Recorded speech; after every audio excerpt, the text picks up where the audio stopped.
안녕하세요. 여름생 상한가를 잡아라 김선영입니다.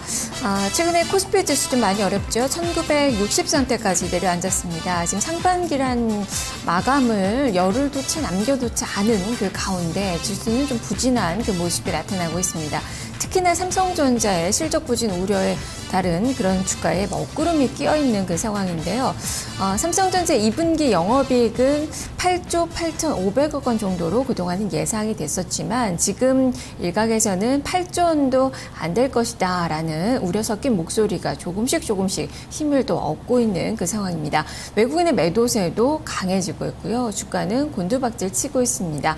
자, 그만큼 최근에 시장의 눈은 이제 2분기 실적으로 옮겨가고 있는데요. 과연 2분기 실적이 우량한 그 종목군들, 어떤 종목군들이 있는지 오늘 업종가 종목으로 찾아보도록 하겠습니다. 자, 열린시장 상한가를 잡아라. 지금부터 출발합니다. 먼저 개장 전 주요 뉴스부터 살펴보겠습니다. 어이지 기자.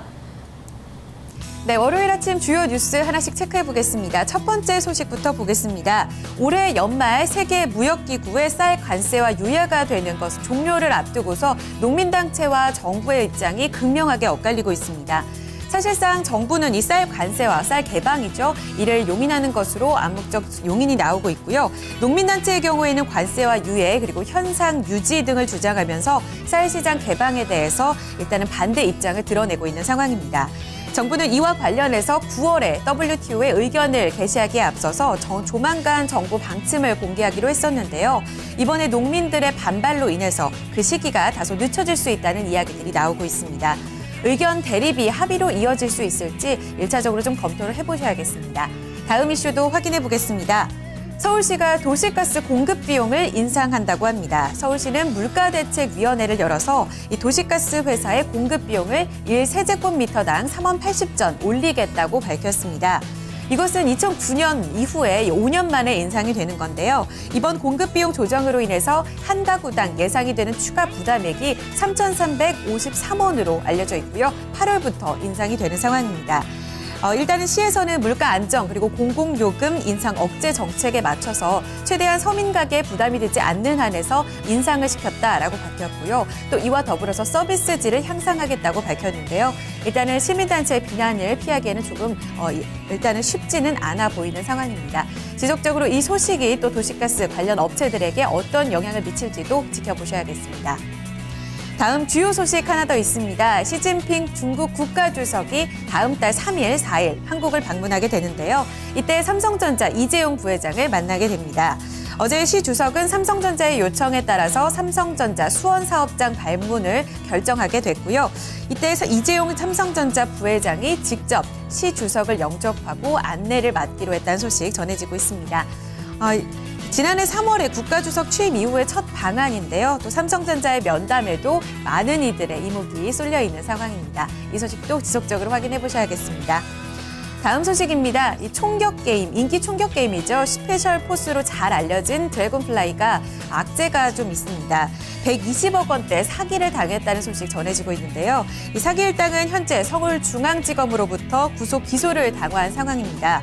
A씨와 일당들은 2011년 3월부터 그 다음해 6월까지 해외 유명 도서의 판권을 확보했습니다. 이때 사업 다각화를 고민하고 있던 드래곤플라이에게 교육사업 투자를 부추기고 또 이 해외 판권 확보 후에 국내 보급을 하겠다라면서 투자 계약을 체결했는데요. 이 중간에 투자금을 가로채게 된 겁니다. 이들 범행으로 인해서 드래곤플라이의 투자자들이 많은 부분 좀 손실을 입게 됐고요. 출판 시장도 교란됐다라는 관계자의 입장이 전해지고 있습니다. 이 악재에 닥친 드래곤플라이 위기를 어떻게 묘면할 수 있을지도 지켜보셔야겠고요. 주가 흐름도 지켜보셔야 될 것 같습니다. 다음 소식 보겠습니다. 다음은 좀 호재인데요. 국내 제약사 동아이스티가 자사가 개발한 슈퍼 박테리아 항생제죠. 시백스트로가 미국의 식품의약청 FDA의 식품 허가 승인을 받았다고 합니다. 이렇게 되면 LG생명과학의 팩티브 이후로 국내에서는 두 번째 신약 허가 승인을 받게 된 건데요. 신약 허가를 통해서 바로 좀 판매가 되는 상황입니다. 7월부터는 출시될 예정이라고 하는데요.